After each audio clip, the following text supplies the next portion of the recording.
So if anyone has a question, feel free to jump in and ask. Hi, may I ask a quick question? Sure. Hi, yes, thank you. Michael, you may have answered this question before, since I've only been attending the group for a few months, and I'm not sure which paragraph we're on in the Nāṉ Ār reading, but I'm going to go ahead and ask this question anyway. This is on the fifth paragraph of Nāṉ Ār. Am I pronouncing it correctly? Yes. Nāṉ Ār.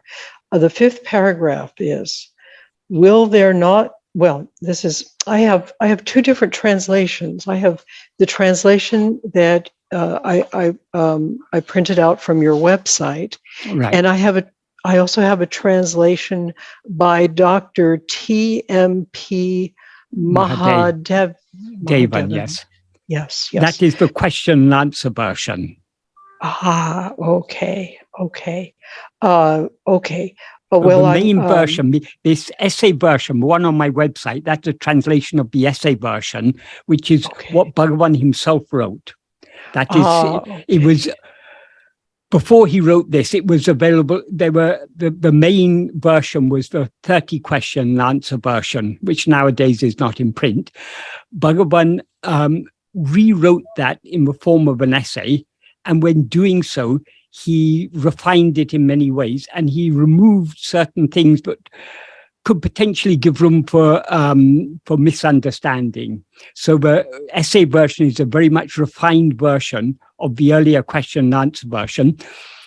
T.M.P. Mahadevan has translated the 28 question and answer version, which is a version that was made some 5 or 6 years after Bhagavan wrote the essay version. They tried to incorporate in the question and answer version the improvements made by Bhagavan, but they missed many things. So it's a bit of a mixture of the earlier version and the newer version. Okay, thank you. So I'm going to, not today, but in coming weeks, I will apply myself to studying much more carefully your translation, which I have only recently come upon, and then looking at how it corresponds or does not correspond with the other translation. Right. But in using using the other translation, paragraph 5 looks like it's basically asking, will there not be realization of the self even while the world is there? And in parentheses, then it says, taken as real. And I've been pondering that question very carefully. And this is my understanding, and I just wanted to see if this, it's very, very short, see if you feel this is correct. I think the important principle in that question is whether the world is taken as real. And my understanding of real now has become more refined, and my understanding of real is meaning totally independent of anything else. In other words, stands on its own, without beginning or end, without any limitation, and totally independent of anything else. But of course, when we recognize that the world that is appearing is dependent on awareness, therefore, the world is not independent. It is not existing independent. Its apparent existence is entirely dependent on awareness. It is arising in awareness. So therefore, because I realize that only awareness and being are totally independent and they are one and the same, then world is not independent. It is totally dependent on the awareness that is being and could not be otherwise. Right. Is that correct? Yes, it is correct, but it is. We can say more about it than that. Yes, you are right in saying that whatever is real must be independently real. Anything that is dependent on any other thing is not is not real in its own right. But in order to explain what Bhagavan means by real and unreal, it's necessary to understand what he means by real is what actually exists. Anything that does not actually exist, but merely seems to exist, is not real. As he says in the beginning of the 7th paragraph in the essay version, he begins by saying, Yatathamai ulladu Atma-swarupamondre. That means what actually exists is only the real nature of oneself. So our own real nature alone is what is real. All other things are just appearances. The world is an appearance.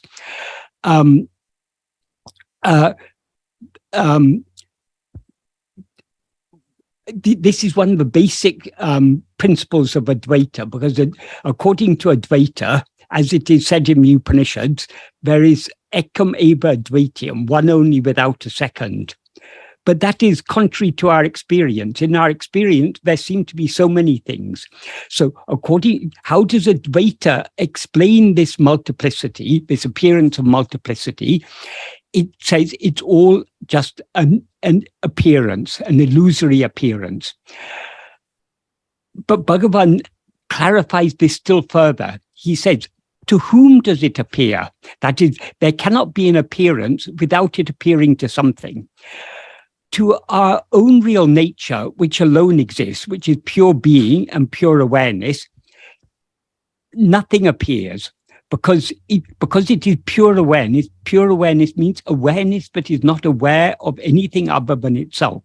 So in the view of our pure awareness, there is no appearance. There's no ego or world or anything other than itself. So the world appears only in the view of ego. That is why, for example, in verse 26 of Ulladu, Bhagavan says, if ego comes into existence, everything comes into existence. If ego doesn't exist, everything doesn't exist. Ego itself is everything. Therefore, investigating what this ego is giving up everything. So what is the logic behind this? That is, everything here means all objects or phenomena. They are all appearances. They are objects. The objects appear in the view of the subject. The subject is ego. What is aware of the world, that is ego. So, but since all the objects, the whole entire world seems to exist only in the view of ego, its semi-existence is dependent on the semi-existence of ourself as ego. But is ego real? No, it is not, because ego appears in waking and dream, it disappears in sleep. Whatever appears and disappears doesn't, as Bhagavan said, whatever seems to exist at one time and not at another time doesn't actually exist, even when it seems to exist. So ego is just, is like the world, ego is just an appearance. It appears only in its own view. Now ego is that limited awareness, but is aware of itself as I am this body. This false awareness, I am this body, this arises in waking and dream, it disappears, it subsides in sleep. Only when we're aware of ourselves as a body are we aware of a world. We can see this both in waking and in dream. Now we're aware of the world, because we are seeing it through the five senses of this body. Likewise, in dream, the whole dream world is just a mental projection. But what we first project is a body as ourself, and then through the senses of that body, we project a world. So the dream world is dependent on the dream body through which we are seeing it. And the dream body is dependent on us who take it to be ourselves. So everything is dependent on ego. But ego is not real. So long as we are looking outwards, we seem to be ego. But when we turn our attention back to ourselves, if we turn our attention back to ourselves keenly enough, we will see that what we actually are is just pure awareness. So we can never actually see ego. That's why Bhagavan said ego doesn't actually exist. But so long as we're aware of anything other than ourselves, it's only as ego that we are aware of other things. So long as we are looking at other things, we seem to be ego. When we look back at ourselves to see, who am I, this ego? There's no such thing as ego. The underlying reality alone remains. That is the pure awareness. We can illustrate this with an analogy. If you see a rope and mistake it to be a snake, there's only one way you can kill that snake. If you take a stick and beat it, it's not going to die. The only way you can kill that snake is to look at it very carefully. If you look at it very carefully, what will you see? Oh, it's not a rope, it's only a snake. Sorry, I mean, it's not a snake, it's only a rope. When you recognize that it's a rope, the snake is eradicated, it's removed, because the snake was never there in the first place. The snake was there only because you didn't look at it carefully enough. If you look at it carefully enough, you see it just a rope. Likewise, ego, we seem to be ego because we haven't looked at ourselves carefully enough. In other words, we haven't turned our attention within keenly enough to see what we actually are. If we turn our attention within keenly enough to see what we actually are, we will see that we are pure awareness. And since pure awareness is immutable, we have never become ego. We've never risen as ego. So ego is wholly unreal, but it seems to be real so long as we're seeing the world. Since the appearance of the world is dependent on the appearance of ourself as ego, when we know ourselves, ego will be destroyed and the world will be destroyed along with it. That is, when you wake up from a dream, you cease to experience yourself as a dream body, and consequently the whole dream world ceases to exist. In exactly the same way, when we know ourselves, this dream world will cease to exist. What will exist is the underlying reality. So it is sometimes said that the Jnani, one who knows the one who knows his or her own real nature, the Jnani sees the world as themselves. What does that mean? That is like saying that we are seeing the snake as a rope. If you say it the other way around, someone is seeing the rope as a snake, that means what is actually there is a rope. They are misperceiving it as a snake. So even when they see it as a snake, it's actually a rope. But if you say you're seeing the snake as a rope, what does that mean? It means you're not actually seeing the rope at all. You're not actually seeing the snake at all. You're seeing the rope, the underlying reality. So the Jnani, there's a verse in in Order to Naptu, verse 18, in which Bhagavan says, both for those who know and those who do not know themselves, the world is real. But whereas for those who do not know themselves, the reality of the world is limited to the forms of the world. To those who know, the reality of the world shines devoid of form as the underlying, as the substratum, as the underlying reality. So Bhagavan is Jnani. He is seeing exactly the same as we are seeing, but he is not seeing it as we are seeing it. We are seeing it as this world of names and forms, as all this multiplicity. He is seeing it as himself. Yes, thank you, Michael. This is becoming increasingly clear, but I find that for me, I can crystallize it a little bit more succinctly by for me focusing on what the nature of real, really is. And that as I penetrate more deeply into really grasping what real is pointing to, and recognize that real is only what is, it stands completely on its own, not dependent on anything else. Right. That's so then true. So then real becomes like a doorway for me in which I can then see that, that any names and forms that seem to be appearing are all dependent on awareness. And that's, for me, that's kind of a shorthand to go past what is appearing, and allow myself to grasp what it really is. Right. And if I may ask one other follow-up on that, Bhagavan also indicated, I forget. I forget which paragraph it is, but or where he said it. But he said that the first thought that arises is the thought I, and from that thought all other names and forms appear.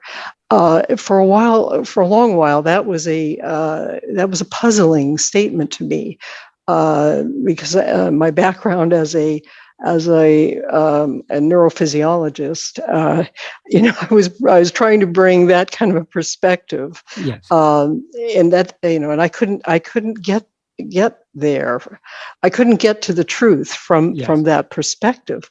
But when I take a different perspective, when I recognize that when I awake from sleep, that's when the first thought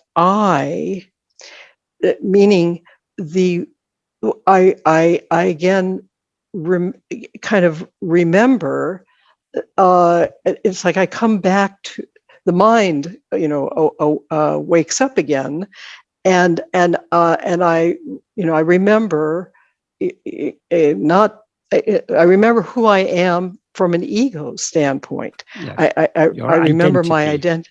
Yes, I remember the identity that I have built up over years of identifying, as this body mind. So that is the first thought that comes, and then lo and behold, then the whole waking world appears. So that has given me a completely different perspective from which to understand his statement. Okay. Yes. May I add something more to that? Well, please. That is what Bhagavan, that is, Bhagavan describes ego as the first thought I. And he explained more about the nature of ego. Ego, that is, our real nature is Satchit. Satchit means being awareness, pure being awareness. And so on one hand, there's the pure being awareness that is aware of itself as I am. And on the other hand, there seems to be a body. Ego is neither the pure awareness I am, nor is it the body. It is something that rises in between, usurping the properties of both. Like Satchit, ego is aware of itself as I am. But unlike Satchit, it rises and it limits itself as the extent of a body. So what he calls ego, or the thought called I, or I thought as it's sometimes translated, is the adjunct mixed awareness. I am this person. I am such and such a person. Melissa, I think. I am Melissa, or I am Michael, or whoever. So that adjunct mixed awareness, that is ego. So the thought called I, or I thought, is a thought, but it's a thought unlike all other thoughts, because no other thought is aware of itself. Whereas this first thought I is what is aware both of itself and all other things. So the first thought I is the subject. All other thoughts are objects. The objects appear only in the view of the subject. So without the subject, there are no objects. Without the first thought, there cannot be any other thoughts. So it's only when we limit ourselves as the extent of a body, but we become aware of other things. So actually the projection of a body and the world, it's all simultaneously. As soon as we rise as ego or I thought, we project a body, but we take to be ourselves, and through the five senses of the body, we project a world, which it seems to us to be real. Why does the world though we can read the reasoning, we can understand why the world is unreal, but still in our experience, the world is real. Why does the world always appear to be real? There's a very simple reason for it. What is actually real is only I am, only our fundamental awareness of our own existence. That is the pure awareness. But now this pure awareness, I am, not in the view of pure awareness, but in the view of ego, it is conflated with the body. So we are now, as ego, we are not aware of ourselves as just I am. We're aware of ourselves as I am this body. I am Melissa. So because you are now aware of yourself as Melissa, you are real. Since Melissa seems to be yourself, Melissa seems to you to be real. Melissa is the name of a body, a person. This person, Melissa, seems to be yourself. So since you are real, you are superimposing your own reality on the appearance of this person, Melissa. And because Melissa is a part of this world, the whole world seems to be real. This is why when we are dreaming, the dream always seems to be real, so long as we're dreaming.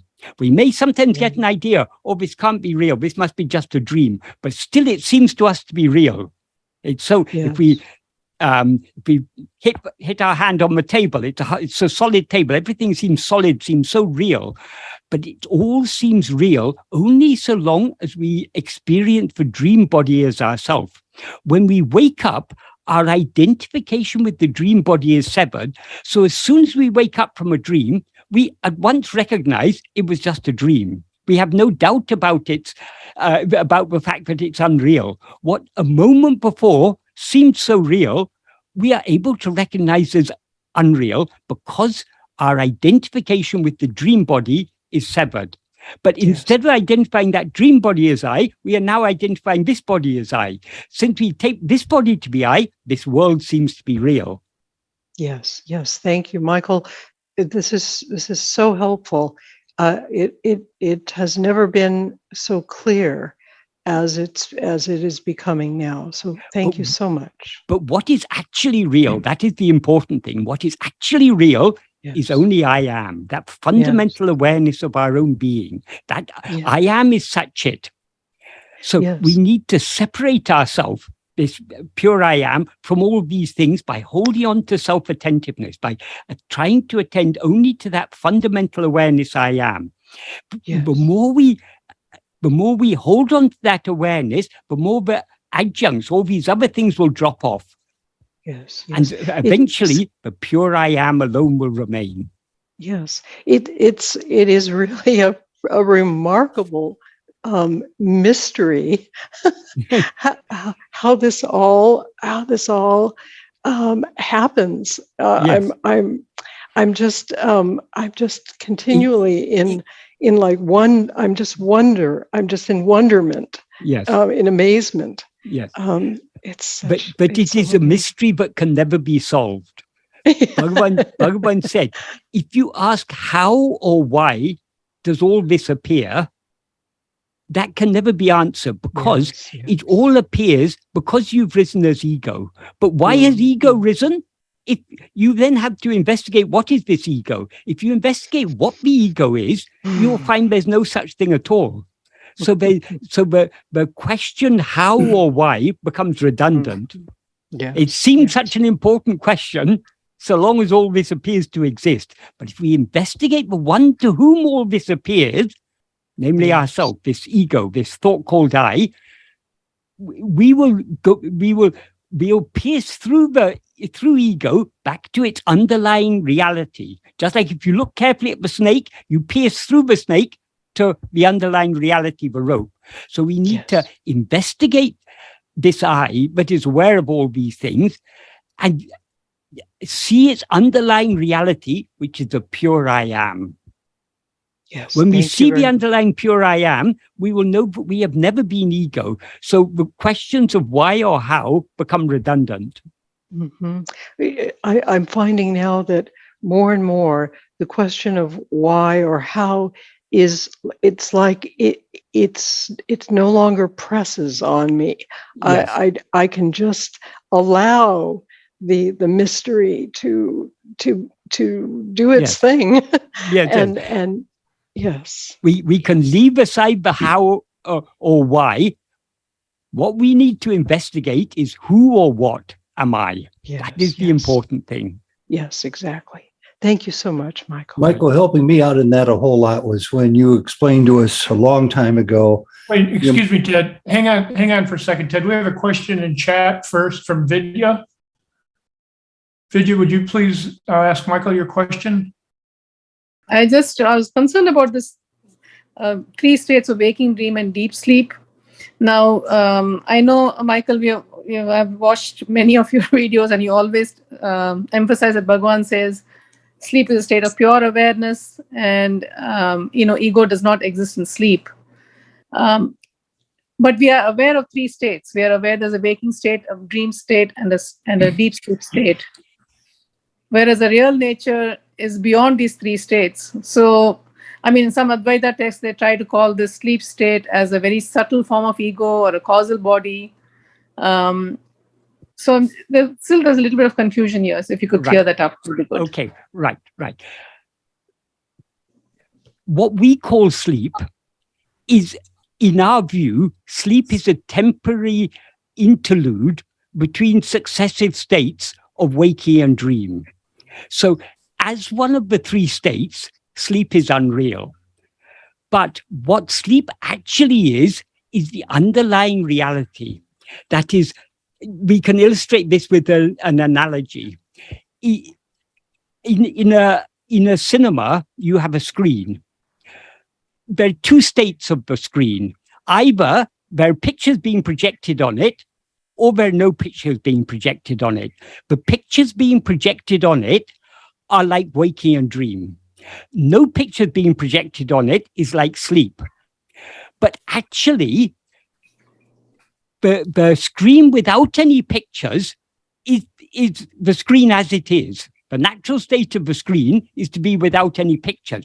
Even when the pictures are projected on the screen is unaffected by it. But as Bhagavan used to say, if the film is of a raging fire, the screen is not burnt. If it's of a great flood, the screen does not become wet. So the screen is untouched. So our being is untouched.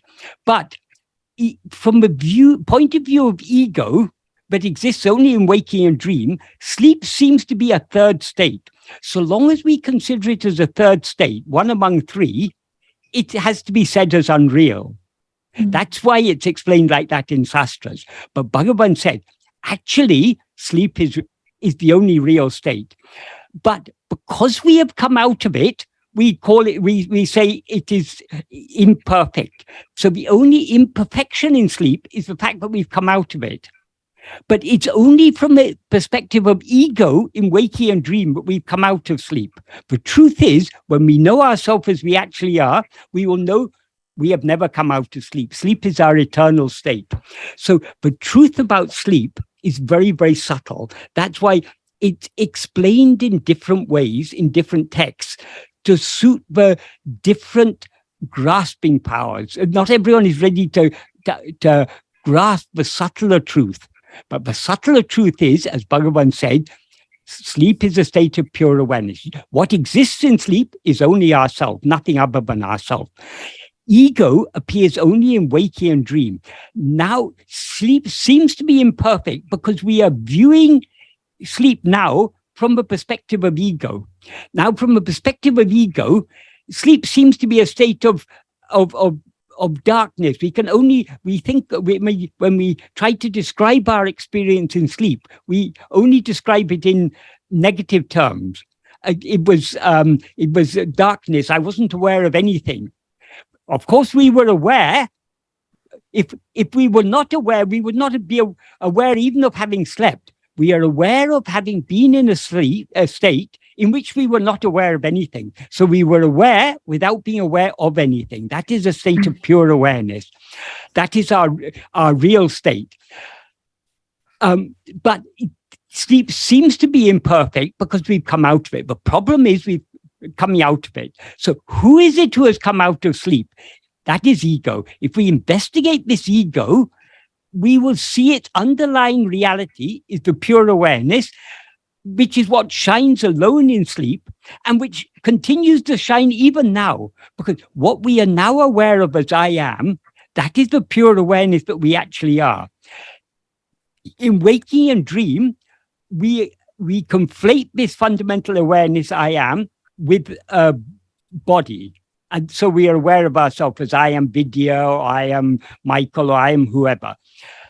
And in the view of that adjunct mixed awareness, all these phenomena that appear in waking and dream seem to exist. In sleep, the adjuncts drop off and the pure I am alone remains. But from the perspective of ego, sleep seems to be a state of, I didn't know anything. Actually, as Bhagavan said, it's a state of pure awareness. What we are not aware of is anything other than ourselves. But because we do not know ourselves as pure awareness now, sleep seems to us to be, that is, what actually shone in sleep is only pure awareness. But because now we are not aware of pure awareness, our own real nature as it actually is, we are not able to recollect the pure awareness that we experienced in sleep. So sleep seems to us to be an imperfect state. That is the reason why it's explained in various different ways in different sastras to suit people of different grasping power. But if we want to follow Bhagavan's path deeply, the simplest explanation is the explanation given by Bhagavan. But that is usually in the sastras, they distinguish a fourth state, which they clarify is not actually the fourth, it's the only real state. But to distinguish it from waking, dream, and sleep, the three passing states, it's called the fourth. It's actually the only one real state. But Bhagavan has said, the truth is that one real state is in no way different to sleep. But the only reason sleep seems to be imperfect is because we seem to have come out of it. In whose view have we come out of sleep? In the view of pure awareness, we never come out of sleep. It's only in the view of ourselves as ego. So the whole problem is ego. If we investigate this ego, which we cannot do in sleep, obviously, because there's no ego, it's only in waking and dream we can investigate ego. So in waking and dream, we should be investigating this ego. Who am I who is aware of all this? Who is aware of sleep as if it is one among three states? So the sleep that alternates with waking, which is what we seem to feel right now, is not real. It is real, but it seems to be unreal because we see it as alternating. It is not actually alternating, but from a perspective of ego, it seems to be alternating. Sadhuam used a simple analogy to illustrate this. If you've got a vast open space, and in that vast open space, you erect two walls, you have seemingly divided the vast open space into three. The two walls that are erected is the waking body and the dream body. So we now seem to have three states, but actually it's only one state. Where the state beyond the two walls is the state that we now call sleep, but it's actually the one real state, and it's here and now. What shines in sleep is shining here and now. But in sleep, it's shining all on its own as just I am. Now it's shining as I am, but with all these other things seemingly superimposed upon it. Why have all these other things been superimposed on it? Because of a fundamental superimposition, I am this body. That Dehatma Buddhi, Chitjata Granti, that is the root problem. That is ego. That is what we need to investigate. And when we investigate ego, what is it we're investigating? Ego is an adjunct conflated awareness. But what we're investigating is not the adjuncts. It's not the jada portion of the chit jada granti. It is the chit portion. As Bhagavan says in Mahashi's Gospel, in your investigation into the source of the aham-vritti, that means the I thought, you take the essential chit aspect of ego. The essential chit aspect of ego means I am. The jada aspect is the body. So we hold on to the I am. That I am is actually the underlying reality. It seems to be ego so long as the adjuncts are still clinging. But the more we hold on to I am, the more the adjuncts will drop off. And when we go deep enough into this, when we attend to ourselves keenly enough and thereby sink deep enough within, the adjuncts will drop off entirely, and that pure awareness alone will remain. Then we will know that sleep is our perfect state, our eternal state. It's only now that it seems to be imperfect. Thank you. Thank you so much. Michael, I got a question for you. But it's a very subtle point. But it's a very, if we're able to grasp this will help us greatly in our practice. Because what is it we are trying to attend to? We are trying to attend to that fundamental awareness of being that is shining in all the three states. So long as we are aware of anything other than what we were aware of in sleep, that is something other than ourselves. So we need to go deeper and deeper within, trying to hold on to just that pure awareness I am. Okay, now I understand what he means by say waking. You remain alert, awake, but in sleep. Yes, Okay. yes. Yeah. Thank you. That So, is Michael, to experience the purity of sleep with the seeming clarity that we have in waking. Actually, the clarity in waking is the same clarity that existed in sleep, but from the perspective of ego, sleep seems to be a state lacking in clarity. But it's only from the perspective of ego that that dosha is there. It's a drishti dosha. Right. Thank you. Yes. Thank you. So one of the problems here, Michael, is the what I call a misnomer that I had to get around. I mean, for me, studying this, the biggest hill to climb and to come down the other side from is understanding that ego is not real. Hence, the world is not real. Hence, the self, Ted, is not real. Hence, dreams are not real. Nothing is real other than awareness. I mean, that's been drilled into me pretty thoroughly over the time. So please correct me if I'm wrong here, but to me, that one word, awareness, has been somewhat of a stumbling block at times too, because in reality, and here's where you need to correct me, there is nothing to be aware of except awareness itself. So when I first learned about awareness, being I am, being the true self, I wondered what else it was aware of. Why even call it awareness? I mean, obviously, awareness would be aware of itself. But that was a stumbling block for me, not of the same size as climbing the hill and getting over the fact that nothing is real, that has a beginning and an end. Yes. And yet we still call it awareness today. Yes. That is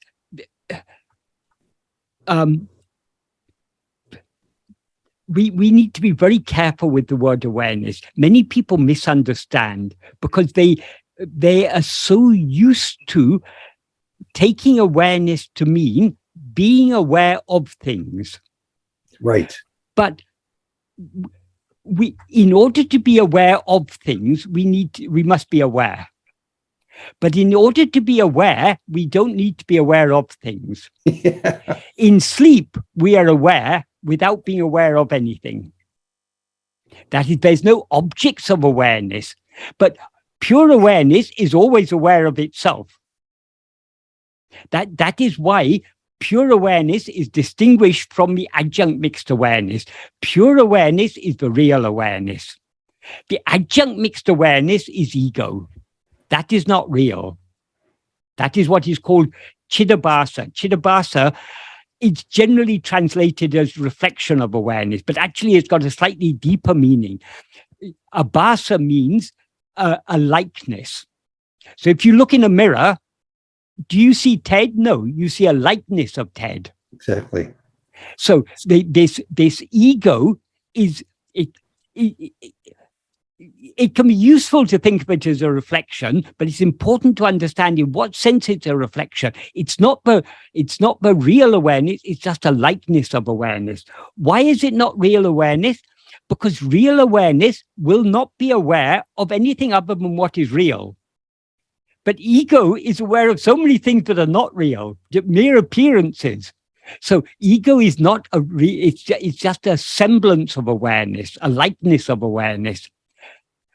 But ego couldn't seem to be aware without that underlying awareness I am. So that is what we need to go back to, return to that fundamental awareness I am. So I want to nail you down here pretty strongly if I possibly can. Yeah, sure. Been doing this since A Course in Miracles and Sai Baba and Muji and now Ramana Maharshi, and I really found my home with Ramana. There's no doubt about it. But in many of the groups that I've belonged to over the years, including this Sunday morning group, we've had a lot of people come and go. Some would contend that there are still exceptions, that the world is real, that tree I see and touch and can smell is real. And, I try to suggest to them, well, it's real in your awareness as if it's a dream. It's definitely real within the dream. That car going down the street that you hear and you can smell is absolutely real within the dream, but it's still a dream.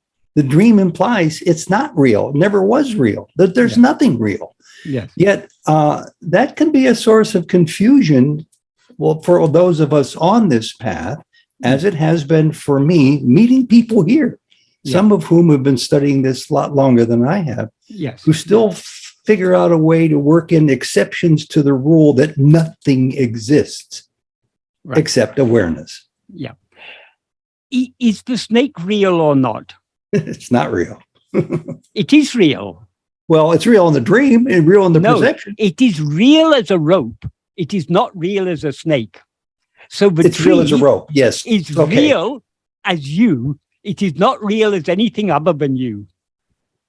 If it were a real snake, if you walked up to it from 20 feet where you thought it was a snake and somebody said, no, that's a rope, and you walked up to it and you discovered it was a snake, it still doesn't make any difference. That's within the context of Maya. That's within the context of that's just an analogy, but the analogy is to illustrate something. We're not actually saying that the snake is real or the rope is real, but it is to illustrate the point.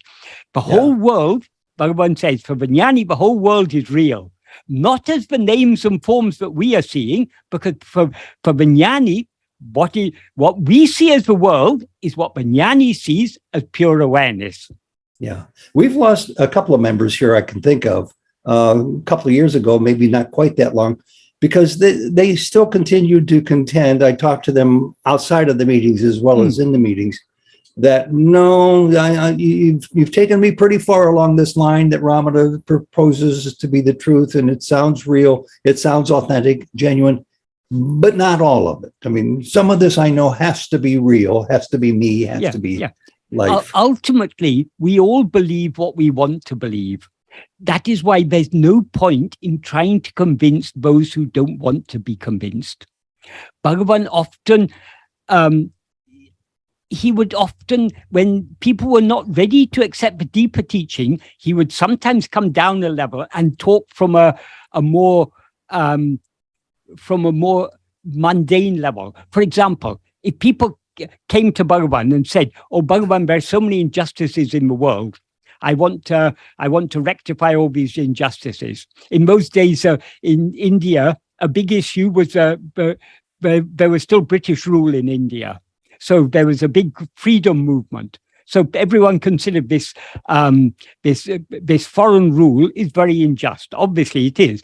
And there are other people who have ideas about this caste system is unjust. Or when we see the world, we can always see so many problems in it. So and there will always be people who want to rectify the world, who they think the world isn't satisfactory. So when people came to Bhagavan wanting to reform the world in one way or another, Bhagavan said, "He who has created the world knows how to take care of it. Leave it to him."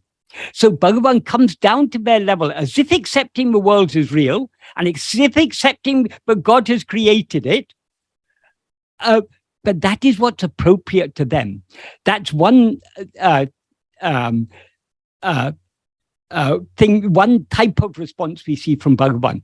But often when people came to Bhagavan just to argue about these things without any intention of learning, just to try and assert their own views, Bhagavan would often just keep quiet. Because there's no point. There's no point in arguing. Why to try and convince someone who doesn't want to be convinced? That's a form of himsa. That's a form. You're doing harm. If I try to force you to believe something you don't want to believe, I'm trying to impose my ideas on you. So let everyone believe what they want to believe. So long as they're not doing harm to others, it doesn't matter what people believe. People believe what they want to believe. But what Bhagavan has taught us is for those of us who have had enough of this world, who have, having undergone life after life, dream after dream after dream, we finally have seen through all this. We finally at least begun to recognize that happiness does not lie in these external things. Till now, we have always been seeking happiness outside ourselves, and we've been disappointed. So for those few of us who have been disappointed too many times, this teachings of Bhagavan will appeal to us. But you can't expect it. But if you were to put it to a vote, once someone said, when there was I don't know exactly what the discussion was about, and it was something to do with about the reality of the world or something like that. And someone said to Bhagavan, if we put it to a vote, we will win and you will lose. And then Bhagavan said, "Okay, I'll vote along with you." Hey, one last question, and then I'll be quiet. There's no point in trying to. This is for those who really want to see the underlying reality. If you want to see the underlying reality, you at least must be willing to question the reality of what you're seeing. Yeah. If you take the tree to be real, you're not really interested in seeing the underlying reality. If you were really interested in seeing the underlying reality, you wouldn't be concerned about whether the tree is real or not. You'll be quite happy to question the reality of the tree. You wouldn't be attached to the idea this tree is real. I certainly learned that lesson the hard way, even after hearing you say, don't go around telling people about it, as Ramana advises. I couldn't help myself. And now I've stopped completely with one exception. Occasionally, and people here might relate to it, somebody will come up and say, I have happened to notice in previous conversations that you're on a unique path or a different path than most of us are on spiritually. I'm curious. Could you tell me more about that? Well, I take that as a reason to open my big mouth and start talking about it. And I realized in quick order, that was a mistake. There's no way to talk about this. So my question to you is, can you recommend any source? There's 1,000 sources on Ramana's teachings, slight exaggeration. but a source that might be useful to point another person to. Sorry for the truck going by. A source, a book, a video that might be useful that I could point somebody to if they do have an interest in learning about this path. I think a very good text to start with is Who Am I? Nāṉ Ār. Don't you think that's too advanced? That is the introductory text. That's giving the ABC.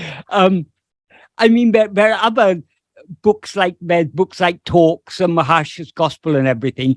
The problem is these books it's been recorded by others. So what they have recorded is not actually what Bhagavan said, what they understood of what Bhagavan said. Mm-hmm. So it's very clear when we read some of these books that these people don't have a very deep understanding of Bhagavan's teachings. So what they've recorded is what they understood of what Bhagavan was saying, rather than what Bhagavan actually said. That's why I always recommend Bhagavan's own writings, works like Nāṉ Ār, Uludu Napadu, Upadeshundya, Arunachal Stuti Panchakam. These in Bhagavan's own writings, we get his teachings from the horse's own mouth, as it were. We get it as it is. If we rely on other books which have been recorded by other people, we are seeing Bhagavan's teachings as understood by someone else. So it's always better I mean, we are very blessed that Bhagavan himself wrote his teachings in Nāṉ Ār and so many, well, not so many, there are just a handful of poems, but everything we need to know is contained in the few original writings of Bhagavan. Well, thank you, because I've batted zero being an influence in anyone's life who's asked me to explain more about the life I embrace. So that's helpful. Thank you. But that is, if someone asks us, if they're just curious about us, why are we following this path? Don't take that to be curiosity about the path. They're interested in Ted. Ted is this strange phenomenon who's following some strange path. So let's ask Ted more about this path. They don't, if someone comes and asks you, we can discern whether people are interested in us or interested in what it is, whether they're actually interested in what we're following. If they're really interested, if they recognize the shortcomings of this embodied existence and they're looking for something beyond that, then only it's useful to tell them. If they're just curious about you as a person, mm-hmm. Why are you following this strange path? Why do you have these strange beliefs? They're not going to be convinced by whatever you say. They'll just take you to be, the more you try and say, the odder they will take you to be. That's all you will achieve.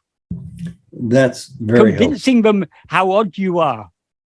Yeah. Confirming their belief, but you're so odd. So it's of no use. Thank you. You convinced me. Yes.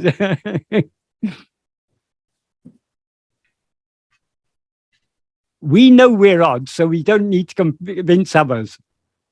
What could be odder than taking awareness to be a body? So we are all odd. So we are trying to solve this oddness in us. But not everyone takes this to be odd. They take it to be very natural to take a body to be I. Right. And some of the critics of this path are very critical. I mean, it's blasphemy. It's, it's heresy. Yeah. You're condemned to the fires of hell. That's fine. Fortunately, in this path, there is no such thing as blasphemy. Yeah. Because it is... You have to recognize, why are there so many different religions? Why are there so many different philosophies? Why are there so many different worldviews? It's because different views are suited to different people at different stages of spiritual development.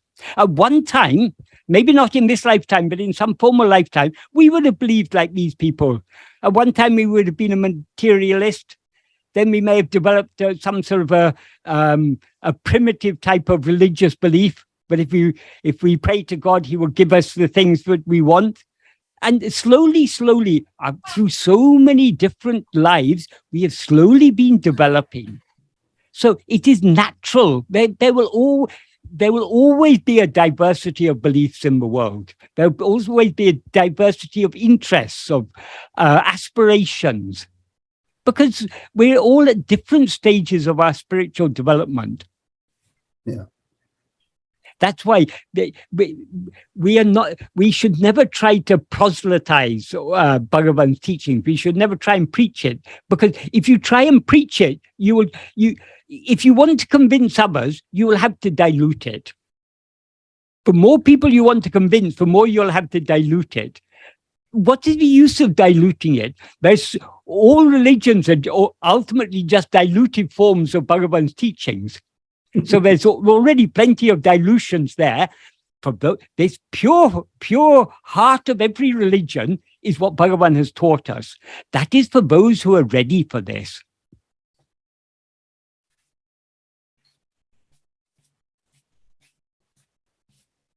Thank you. Hi, I have a question. Yes. Could you, it's probably not, but could you say more about after enlightenment, when multiplicity is no longer seen as everything is seen as the self? What is that like? Like, when you talk to a person, then you still see a face? Is it that you just see that face as you, or? That is, we are asking this question from the perspective of our present state. In our present state, we experience ourselves as a body. Because we experience ourselves as a body, we see this world in which there are so many other bodies like ours, and other bodies, some have 4 legs, some have 2 wings, but all people in so many different forms, in human forms and in various other, the forms of various other species. All this appears because we take ourselves to be this body. And because we take ourselves to be this body, we see someone like Bhagavan, who is a Jnani, and we say, oh, there's a Jnani. We take the person we see as the Jnani. But according to the Jnani, according to Bhagavan, he is not aware of himself as this body. It's only because we mistake ourselves to be a body, but we mistake him to be a body. He says what is actually real is only pure awareness. What remains after ego is annihilated, Bhagavan has explained in verse 28 of Upadesha. He says, if one knows what the real nature of oneself is, then Anadi, Ananta, Akhanda, Satchidananda. Satchidananda, I think you know. Sat means pure being. Chit means pure awareness. Ananda means pure happiness. These are not 3 separate things. They are all one. That is, pure being is itself pure awareness, is itself pure happiness. And 3 adjectives he's given there. Anadi. Anadi means it's beginningless. Why is it beginningless? Because it's beyond time. Time comes afterwards. Time comes only after rising of ego. So it's beginningless. That implies eternal, but it doesn't say it explicitly. Then the next word is Ananta. Ananta means without end or without limit. Because it's without end, it's Anadi and Ananta together means it's eternal, but Ananta means it's infinite because it's without limit. So it's without limit. And the third one is Akhanda. It's unbroken, undivided. So it's one infinite, undivided whole. That is Satchidananda. So there's nothing other than that to see. So it is what is described in one of the Upanishads as ekam eva advaitiyam, one only without a second. Because how can there be anything other than what is infinite? Yes, it makes sense to me intellectually, but you're right. It's my ego that wants to try and understand, well, how will this work? If you really want to know the answer to that question, see yourself turn within, find out who am I, and the question will be answered. Any answer before that will be inadequate, because and so long as you're knowing yourself as this body, you can't know yourself as you actually are. What you actually are can be known only by turning within and thereby separating yourself from the person you now seem to be. Yes. Okay. Thank you. Right.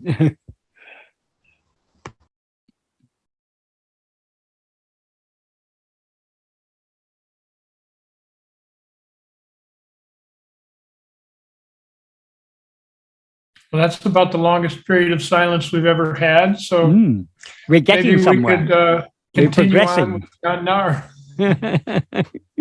Okay. Yes, we've got. Can I ask a question? Yes, certainly. So the word Ahamsphurana, I, and I am. Is there any difference between the three of them? And if so, what? Okay. How does this fit into the ajata concept? Okay. I am refers to our being. I is what is aware. Awareness is always aware of itself as I. So I refers to awareness. Am refers to the existence of awareness. Awareness and its existence are not two different things. So I am refers to our existence and our awareness, our fundamental existence, our pure being and our pure awareness. So I am is the natural name of the reality. Bhagavan said the first name of God is I am. It's the first name for all of us. It's a natural name for us.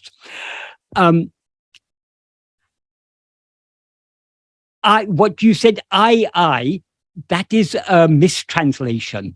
The term Bhagavan used in Tamil is Nāṉ, in Sanskrit, Aham. And whatever the equivalent is in Telugu, I don't know what it is in Telugu, but what that means is I am I. Just like if you say that is in Sanskrit and Tamil, and I would imagine in most Indian languages, if you want to say I am this, you just say I this. The am is understood there. Ahamidam means I am this. The actual words are I this, but it means I am this. For example, the question in Tamil, Nāṉ Ār means I who. The am is not there. It's implicit. It's not explicit. Likewise in Sanskrit, koham is kaha aham. The am is understood there. Shivoham, Shiva, I. That means Shiva is I, or I am Shiva. Soham, he is I. The is not there. It's understood. So when Bhagavan says aham or Nāṉ, he means I am I. That is very, very significant. The reason Bhagavan used this term aham is now we're aware of ourselves as I am this body. Dehoham means the body is I, but that is not the truth. The truth is, what is when we take the body to be I, that is a false identity. We are taking ourselves to be something other than what we actually are. So what actually are we? We are nothing other than I. So I am I. That means I am not this or that or anything else. I am just I. So that is the ultimate, an expression that is the term aham or I am I, that refers to our real identity. What we actually are is only I and nothing other than I. The term Ahamsphurana, aham again means I. Spurana is a noun derived from a verb spur. The verb spur, it has various meanings. The basic meaning is it shines or it makes itself known. But you can also, anything that makes itself known is a spurana. So a flashing light is a spurana. a palpitation is a spurana. But obviously, Bhagavan is not talking about any physical thing that makes itself known. He's talking about the clarity of self-awareness. So spurana, in the context of Ahamsphurana, spurana means clarity. When we begin to investigate ourselves, when we begin to turn our attention within, we begin to experience ourselves with a fresh clarity. So long as we were looking out, this awareness, I am this body, seemed to us to be so real. But the more we look within, the more we become aware of ourselves as something distinct from this body. So we begin to experience at least a taste of the clarity, aham, the spurana, while we are practicing. When that clarity becomes full, that clarity will swallow us. So the spurana doesn't mean the spurana is nothing other than ourself. It is a clarity of awareness of ourself, a clarity of self-awareness. And that clarity, how do we experience that? By turning our attention towards ourselves. To the extent to which we attend to ourselves, to that extent do we experience spurana. Obviously, the deeper we go within, the greater the degree of spurana, the greater the degree of clarity of awareness. Finally, when that shines forth with full clarity, that is the annihilation of ego. That is what Bhagavan refers to. I'll read the because do you know Sanskrit, Rani? Are you at all familiar with Sanskrit? Yeah, a little bit. Okay, then I'll read to you what Bhagavan says in the Sanskrit version of Upadesha Saram.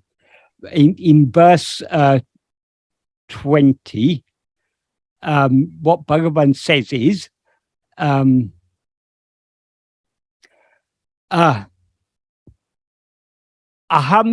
nasa bhaji. That means on I undergoing annihilation, or when I is annihilated, that means when ego is annihilated, aham taya, as I am I, spurati hrit swayam.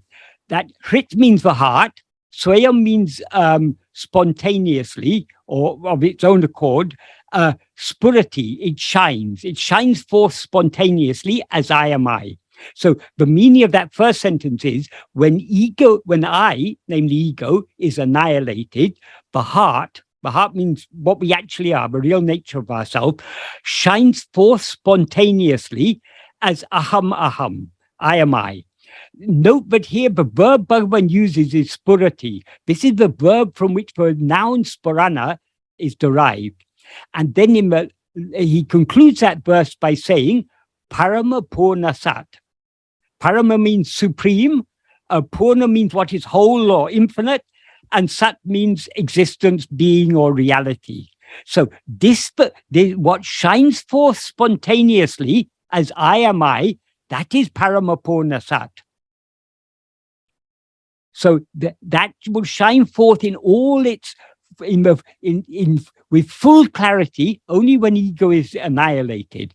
But even during the practice, even when we are trying to turn our attention within, before ego has been annihilated, we are experiencing our own being with greater and greater clarity. So we are beginning to recognize ourselves as something other than this body. We're beginning to recognize that what we actually are is only I and nothing other than I.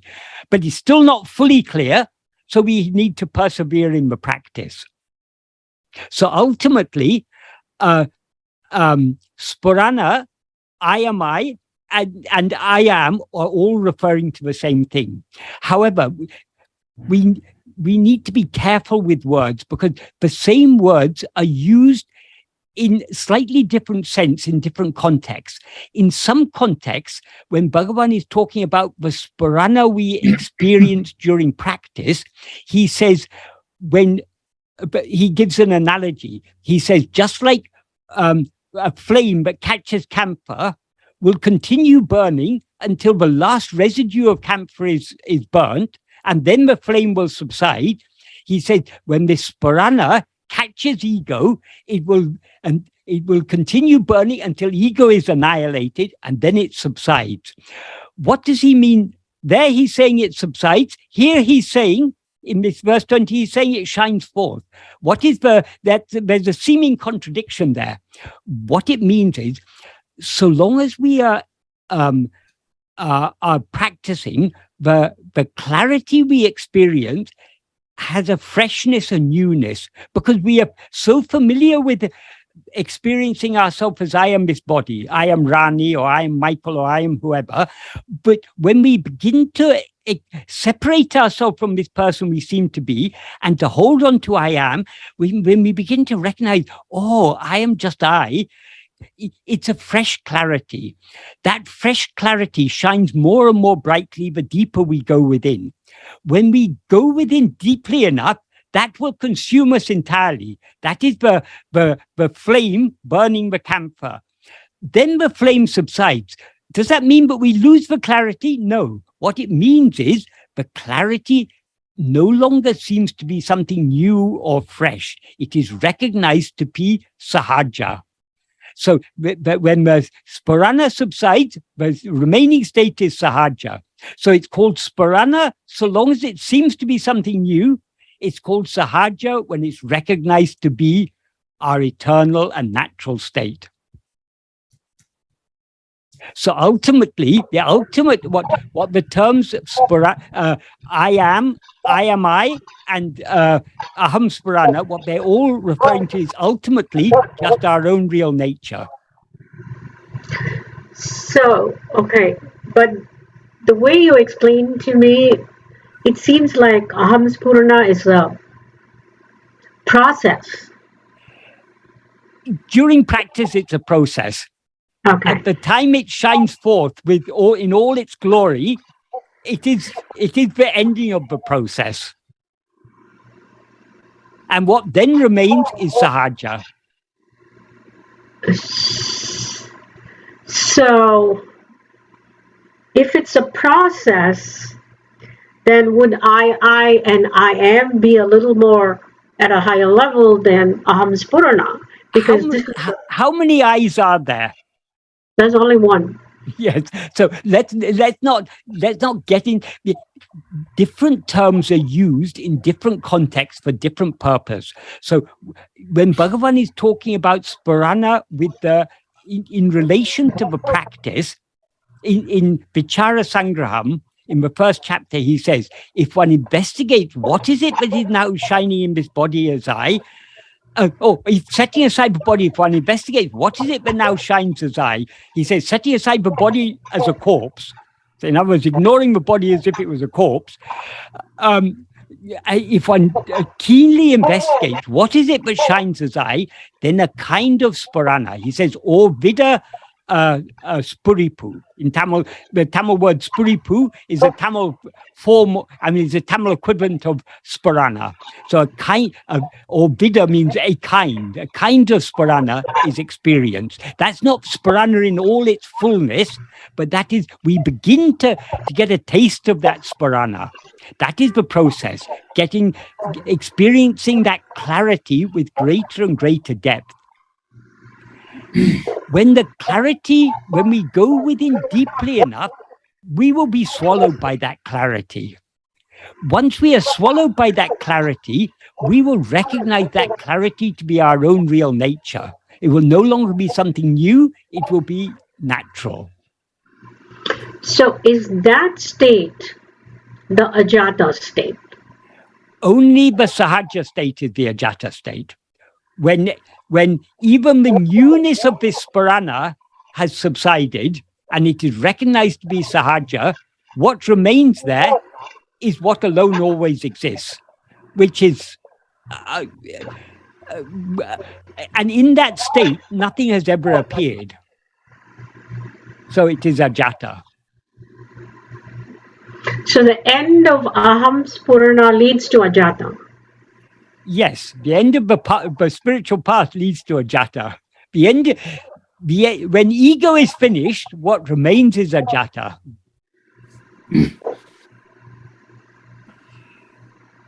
So if I simplify it for my sake, when the aham is completely annihilated, there's only that spurana or consciousness or awareness or whatever. Yep. Okay. Thank you very much. Yes. But when you say when I is annihilated, what is the I that is annihilated? It is The ego. That is the adjunct mixed. So what is the difference between ego and the pure I am is only the adjuncts. When the adjuncts drop off, that is the destruction of ego. And what then remains is the pure I am, which is what we actually are. Actually, in Telugu, spurana means consciousness. In Tamil, there's a verb in Tamil that is very frequently used, puri. Puri means, I want to ask you, do you understand? I say, puriyoma, is it clear? And then you say, anaku puriyom, it is clear to me. So in that sense, yes, it means consciousness. It means a clarity of consciousness. Puriyarda, puriyam is different from spuriyam. It's actually a Tamil form of the same word. That is, in Tamil, sometimes the Sanskrit words take a slightly different form. So the initial S is dropped in day-to-day Tamil, but it's the same verb. So the most accurate translation of it, if you want to translate it into English, we would say clarity. Is it clear to you? Yes, it's clear to me. That's a literal, enaku puriyam literally means it is clear to me. That's a way of saying I understand. Koncham koncham puriyam. Yes, exactly. So little by little, it's becoming clear. The more we go deep within, the clearer it will all become. Yeah. Thank you very much. Okay, right.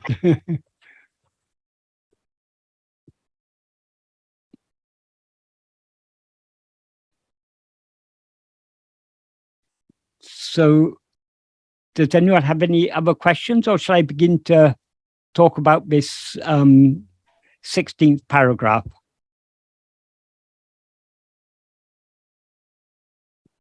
Okay, go ahead, Michael. Okay. We've only got about half an hour. I don't know whether it's going to be time because this is a very important paragraph. But if we don't finish it, it doesn't matter. We can continue some other time.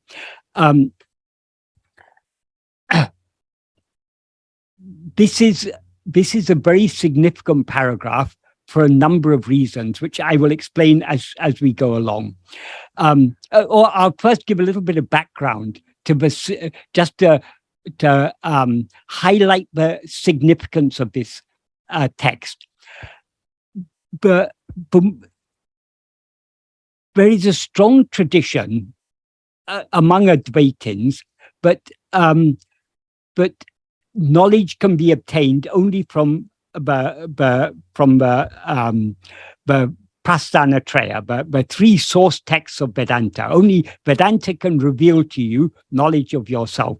So you have to study the Upanishads, the Bhagavad Gita and the Brahma Sutra with the commentaries on them and with sub-commentaries. That is how to attain self-knowledge.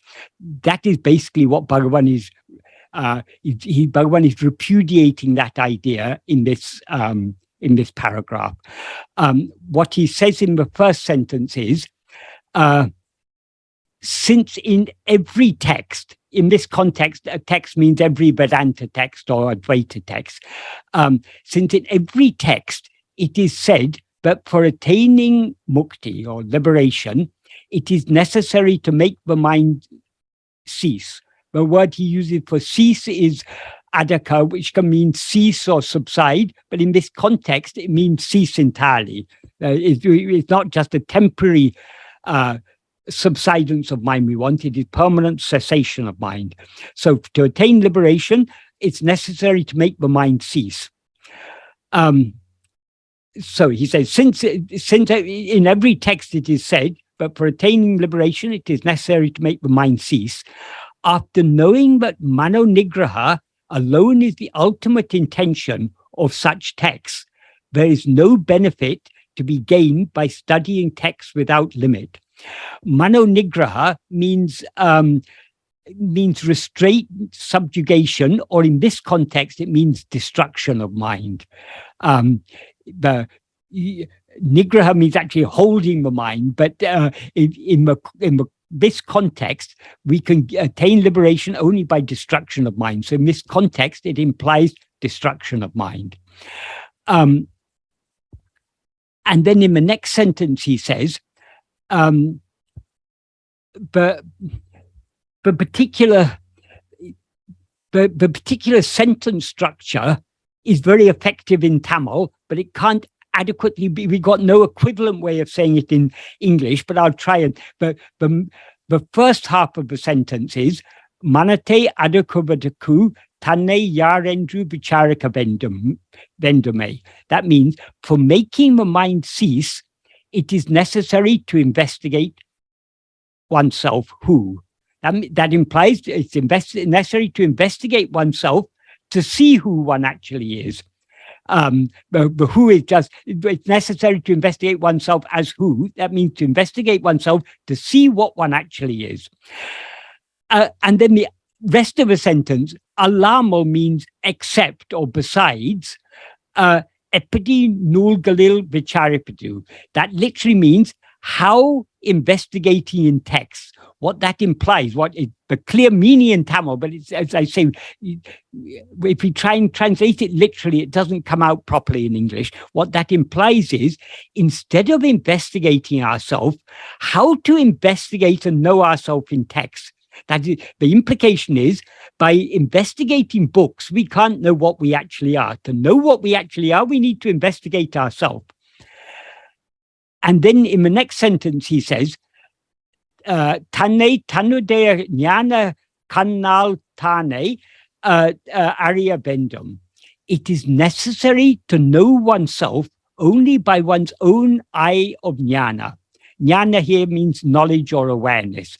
So it's we ourselves are not an object. We can't know ourselves as an object. So it's only with our eye of awareness, that is, awareness alone can know itself. We can't know ourselves as an object is the implication. So it's the eye of awareness is within us. The books are outside. So it's only within ourselves that we need to see ourselves. And then in the next sentence, he says, Raman Tane, Raman Endrariya, Kanadi Venduma. That means, does Raman need a mirror to know himself as Raman? Here, Raman, Bhagavan just takes a random name. So it implies that a person called Raman, does he need a mirror to know himself as Raman? So do we need to go and look in a mirror to know who am I? In order to know I'm Michael, do I need to go and look in a mirror just to check that I'm not some other person? No, we know ourselves just, we don't need a mirror to know ourselves. And likewise, what he's referring, what this signifies is the scriptures are like a mirror. They will tell us about ourselves, but we can't know ourselves. That is, the text, what the knowledge we get from text is information, understanding. But that is not self-knowledge. We need to actually experience what we actually are. To experience what we actually are, we need to turn within, with our own inner eye, the eye of awareness, the eye of attention. We need to look within to see ourselves as we actually are. We can't investigate ourselves in books, is what he's implying in all these sentences. And then in the next sentence, he says, Tan pancha kozam galul irupadu. That means oneself is within the five sheaves. But panchakosa means five sheaves. That is the five sheaves is, for those who are not familiar with it, that is what we now mistake ourselves to be is a bundle of five sheaves. That is, the five sheaves are the physical body, the life that animates the physical body, and the mind, intellect, and will that function within the body. So these five are what are called the five sheaths. These make up the person we seem to be. So when Bhagavan often says ego is the false awareness, I am this body. But what he means by body, as he clarifies in Ulladu, in verse 5 of Ulladu, he says, Udal Panchakosa Uru. That means the body is a form of five sheaths. So what he means by that is, when he refers to the body, he's not just referring to a physical body, because can we ever experience ourselves as just the physical body? No. Whenever we experience ourselves as the physical body, we also the body. We never experience ourselves as a dead body. It's always a living body. So the body and life are there. And we never experience ourselves as a sleeping body. It's always a body that seems to be awake. So the body, life, when we're awake, mind, intellect, and will are all functioning within this body. So together these form a bundle. And the reason why they're called sheaths is it's not literally that one is inside another, but they're different degrees of subtlety. The grossest is this physical body. Subtler than this physical body is the life. That's all the physiological processes that animate the body. But subtler than this life is the mind. The mind here means the grosser functions of the mind, not the intellect and the will, but other functions, the perceptions, memories, thoughts, feelings, emotions, and so on. That's all those grosser aspects of the mind, what are called mind in this context. Intellect is something deeper than the mind, in that intellect is what judges, what discriminates, what discerns, what distinguishes one thing from another thing. That is the intellect, the reasoning faculty, the ability to distinguish and recognize one thing from another thing. That's the intellect. Subtlest of all is the will. The will is all the vasanas, because earlier, Ted, we were talking about not trying to, but I was saying, when in the context of trying to convince others, everyone believes what they want to believe. It's the intellect that decides what we should believe, but the intellect is driven by the will.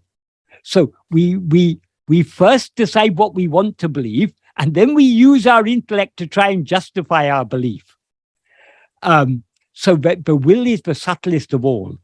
All these are something other than ourselves, because all these five, they appear in waking and dream. They are absent in sleep. So it's only when we rise as ego that we are aware of these five and take them to be ourselves. And we're not aware of them individually as I, collectively as I. I am sitting here talking and thinking and desiring this or whatever. That's all we're talking about. All I am breathing. That is, I am sitting is the body. I am breathing. That is the life. I am thinking. That is the mind. I am reasoning, deciding what I should say next. That is the intellect. And I'm wanting to speak very clearly, to make my ideas clear. That is the will. So all those I'm experiencing simultaneously as I. So I don't, though we can distinguish them, we experience them collectively as ourselves. So, but what we actually are is within these five sheaths. That is, we are something separate from these five sheaths, but we are not something outside these five sheaths. We are that which is inside these five sheaths, experiencing them as ourselves. So all Bhagavan says in this sentence is, oneself is within the five sheaths. Nulgalo avatrikul velil irpave, whereas texts are outside them. Therefore, investigating in text to know oneself, whom it is necessary to investigate, setting aside all the five sheaths is useless. That is, since we exist within the five sheaths and the texts are outside, we need the five sheaths in order to read the text. Without a body, without a mind, without an intellect, we can't read these texts. So it's through the 5 sheaths that we are seeing these things. But to know ourselves, we don't need these 5 sheaths. We need to set aside the 5 sheaths. The verb he uses is niki. Niki means putting aside, or setting aside, or excluding, or removing, or giving up, or separating ourselves from. So we need to separate ourselves from these 5 sheaths to know what we actually are. In order to read any scriptures or to think, to have discussions about scriptures, now we are discussing Nāṉ Ār, this text, who am I? This is something outside ourselves. So to read this, to think about it and to talk about it, we need these 5 sheaths to go out through it. But what is this text pointing at? Why this is a useful text? Because it is saying knowledge cannot be attained from anything outside yourself. You can know yourself only within yourself. You yourself are the knowledge you seek to know. So we need to turn our attention back within. That's why he says, setting aside the 5 sheaths, it's necessary to investigate ourselves within that we need to turn within. So trying to investigate and know ourselves in books, in order to read the books, we need to look outside. So we are looking in the wrong direction. So trying to know ourselves in books is futile, is useless. Vinay, it's a very, he says it very strongly, Vinay. He doesn't just say Veen. Veen would mean useless. Vinay, it's totally useless. We're looking in the wrong direction. If you want to see what, if someone gives you a book and asks you to investigate and see what's written in it, you have to open the book and see. You don't just put the book to one side and look somewhere else and think, what is in this book? What is in this book? Or no, you have to open the book and see it. Likewise, to know what we are, we need to look at ourselves. And then the next sentence, he gives a beautiful definition of what is liberation. Just a quick question, Michael. Yes, certainly. Quick question. Thank you. So another teacher that I listened to puts it this way, that the map is not the territory. The map is useful for finding your way in the territory, but you must actually traverse the territory. Yes. You can spend all your life studying the map, but the map will not be meaningful. I mean, you will understand what this symbol means. These contours mean there's a hill here and there's a river here. We understand what the symbols mean, but we don't really understand the map until we go to the place. When we go to the place, this is the river that is shown there. This is what this symbol represents. The map becomes more meaningful when we go to the territory, but the map is there only to know the territory.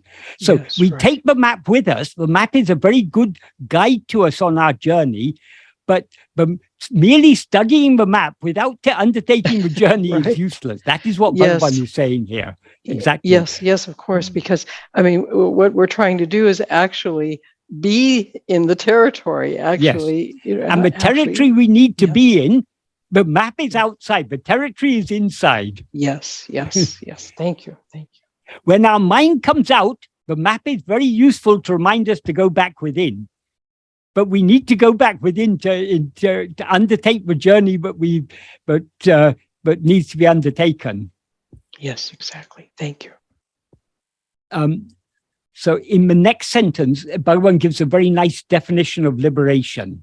He says, investigating who is oneself, who is in bondage, and thereby knowing one's yathartha sarupa, one's actual own nature, alone is liberation. So that is the main clause here is knowing one's actual nature alone is liberation. How do we know our actual nature? In order to know our actual nature, we need to investigate who am I who is in bondage. But truth is, we are never in bondage. We seem to be in bondage because we haven't investigated ourselves. If we investigate ourselves, we will know that we are eternally liberated. Bhagavan doesn't say that here, but elsewhere he says it.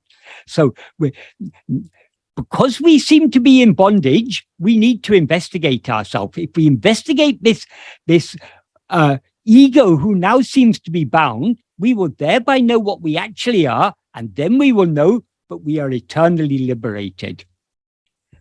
And then the next sentence is a very, very important sentence, because in this sentence, Bhagavan gives a clear, unambiguous, unequivocal definition of what Atma-vichara means. It's expressed in a very terse way in Tamil. The literal meaning of the Tamil is only to always keeping the mind fixed on oneself is the name Atma-vichara. So what that means is the name Atma-vichara means self-investigation. So the name Atma-vichara refers only to the practice, but it's not said practice, but it implies the practice of always keeping the mind fixed on Atman. Atman means oneself.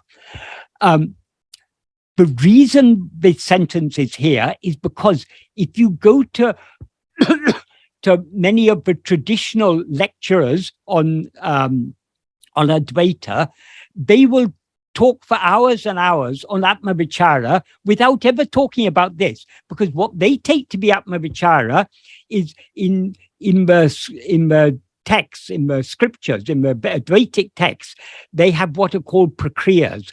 These are prakriyas means different ways of arriving at the conclusion of what we are. But these prakriyas are all just ways of analyzing our experience. For example, one of the prakriyas is distinguishing the seer from the seen, the knower from the known. Another one is analyzing our experience in the three states. Another one is analyzing, distinguishing what is changing from what is unchanging, or what is permanent from what is impermanent. So they have all these different ways of analyzing our experience. But these are all just preliminary. This isn't the Atma-vichara. The Atma-vichara is once we've understood, but we are not anything seen, we are the seer. We are not anything known, we are the knower. We are not anything, we are not any of these five sheaths. We are that which is the eye, but is mistaking itself to be five sheaths. That is what we are now to investigate. But we are not, we are not that which appears, we are that which is, we're not anything that appears in one or more of the three states. We are that which exists in all the three states. That's why we analyze the three states, to recognize that we exist in all the three states. So all these different prakriyas point to the fact that what we actually are is only I am. It's only that fundamental awareness I am. Having understood that, how do we know ourselves? We need to investigate ourselves. We need to keep the mind fixed on ourselves, as Bhagavan says. Keeping the mind fixed on ourselves means attending to ourselves. If in this respect, Tamil is just like in English. In English, if you say, keep your mind on the task at hand, or fix your mind on it, or his mind is engrossed in the book. In so many ways, we're using mind there in the sense of attention. If your mind is on something, that means your attention is on it. So when he says keeping the mind fixed on oneself, it means keeping the attention fixed on oneself. And this, incidentally, though it's not there called Atma-vichara, but exactly this same practice is described by Krishna in the Bhagavad Gita, I think in chapter 6, verse 25. That's one of the verses that Bhagavan has translated into Tamil in Bhagavad Gita Saram. In that, Krishna says, Atma-samstam mana-kritva. That means fix the mind in yourself. Na kinchitapi chintayat, do not think of anything else whatsoever. So our whole attention needs to be fixed on ourselves. If our attention is fixed on ourselves, then there's no room for thinking about anything else. Because if we cannot think about anything else without allowing our attention to go away towards those other things. If we're keeping our mind fixed on ourselves, we are thereby avoiding thinking of anything else. So what Krishna has described in the Bhagavad Gita is exactly what Bhagavan is saying here. Keeping the mind fixed on ourselves. This alone is Atma-vichara. So studying all the books, that is useful preliminary. And it's also useful as a guide, but that is not Atma-vichara. If we read the book, spend a whole lifetime reading the books and never do Atma-vichara, we haven't understood the books, because the purpose of all Advaita texts, if they're understood correctly, is to point our attention back at ourselves. So instead of attending to ourselves, if we go on studying the books, we are missing the point. We're missing we are overlooking the practical implication of all the books. In the books, it is said, you are that. What is the practical implication of the you are that? Till now, we've been looking for something outside ourselves, whether we call it God or Brahman or happiness or knowledge or something. We've been looking always for it outside.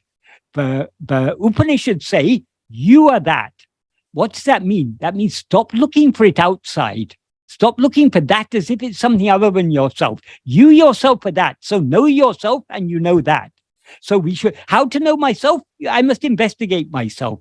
So the practical implication of these Mahavakyas is missed by people who go on and on studying the texts without ever turning their attention within to see who am I. And then in the next sentence, Bhagavan says, the next sentence, actually these two sentences are divided only by a semicolon, because the next sentence grammatically is a continuation, because it begins with the word dhyānamo. That O is equivalent to whereas. So whereas dhyana is imagining oneself to be Satchidananda Brahman. The word he uses for imagining is bhavipadu. Bhavipadu means considering or imagining or thinking oneself to be Satchidananda Brahman. In other words, Brahman who is Satchidananda. Brahma means the ultimate reality, and Satchidananda means being, awareness, happiness. That's our own real nature. So just thinking I am Brahman, that is dhyana. But that is not Atma-vichara. Atma-vichara is fixing our attention on ourselves and not thinking of anything at all. And then he concludes this paragraph saying, Katrave aneteyum orukalatil maraka vendi varum. That means at one time it will become necessary to forget all that one has learned. What is the significance of that in this context? Because this paragraph is about, indirectly Bhagavan is criticizing in this paragraph people who believe that knowledge, true knowledge can be obtained from books. Whatever knowledge you gain from books, the time is going to come when you're going to have to forget it. In fact, every day we forget it when we fall asleep. Even if you're thinking about Vedanta throughout the waking and dream states, you forget all your Vedanta, all your Mahavakyas, all your Upanishads and Brahma Sutras and Bhagavad Gitas, Uladu Napdu Nāṉ Ār. Everything is forgotten when we fall asleep. And when death comes, we will forget it all. And if we have come back again, then we have to relearn it all. So all this knowledge gained from books is useful. And as you said, Melissa, if we take it as a map, if we take it as a signpost, but merely looking at the signpost or looking at the map without following the direction is missing the point. So all these texts are useful only to the extent to which they make us understand why we need to investigate ourselves. And to investigate ourselves, we need to set aside the books and look within. Because so long as we're looking at the books, we're looking outwards, we're looking away from ourselves. So we need to we need to not only set aside the books, we need to set aside all the knowledge we've gained in the book. We need to just take the practical implication of all that knowledge. The implication of all that knowledge is, if I am that, then I need to know who am I. So I need to investigate myself. So I've finished it now. We've just managed to squeeze it all within half an hour or so. But this is a very, very important paragraph, particularly for those who think that knowledge can be obtained from books. The books are useful only to the extent that they make us understand, but we need to look within. So we cannot get knowledge, we cannot get jnana from all of Bhagavan's teaching, from Uludunapti, Upadesha Undya, Nāṉ Ār, all these books, we cannot get jnana from it. Does that mean these books are useless? No, they're very useful precisely because they're telling us that the knowledge we are seeking is within ourselves. We need to turn within to know it. So any philosophy is useful only to the extent to which it makes us understand and prompts us to look within to see what we actually are. If we don't turn within, all the philosophy is of no use whatsoever, because ultimately the real knowledge, the reason the reasoning you will hear from the lecturers on Vedanta is the problem is ignorance. Ignorance can be removed only by knowledge. The knowledge can be obtained only from the books, they think. No, the knowledge you obtain from the books will point you in the right direction, but you can't know Brahman in books. You need to know it within yourself, because you yourself are Brahman. So what is the ignorance? The ignorance is the false awareness, I am this person. If I begin to study books, who is studying? It is Michael who has studied all of Vedanta and is so knowledgeable about all these texts. It is the knowledge is gained by the person they seem to be, by the intellect. But so that is not the real knowledge. The real knowledge is only, we ourselves are the real knowledge. In verse 13 of Uludunapti, Bhagavan says, Jnana mam tane me. Oneself who is jnana alone is real. Jnana means knowledge or awareness. In this context, it means awareness. That pure awareness I am, that is what we actually are. That alone is what is real. So how can we know that knowledge? Only by turning our attention within and seeing ourselves as we actually are. Michael, yes. Thank you very much. This is perfect timing, yes. as usual. You just kind of hit the nail right on the head. Thank you so much for joining us today. And yeah, it kind of sounds like something I learned a long time ago. Adults learn by doing, by experimenting, by experiencing, yes. and that's what this is. We have to experience ourselves. Yes. We can't get it from any other place other than within. Yes. So thank you for being here today. It's important that in the first sentence of this paragraph, Bhagavan says, he doesn't say there's no benefit to be gained by studying scriptures. He says there's no benefit to be gained by studying the text without limit. So there should be a limit. That is, what is the purpose of studying the text? We study them in order to find how to know myself. To know myself, I need to go within. So we shouldn't go on and on and on. Once we get the basic principle, that all of Vedanta, the essence of all of Vedanta, Bhagavan has compacted into a few texts, like this Nāṉ Ār, Uludunapti, Upadesha Undya. If we master these texts, there's no need to go on reading other books endlessly. Right? That is the core of all of Vedanta. Bhagavan has given in these texts. Not only the philosophy, but practical implication of that philosophy. That's what's unique about Bhagavan's teachings. All of Bhagavan's teachings are focused on the practice. Because what is the purpose of this philosophy? What is the purpose of all these texts?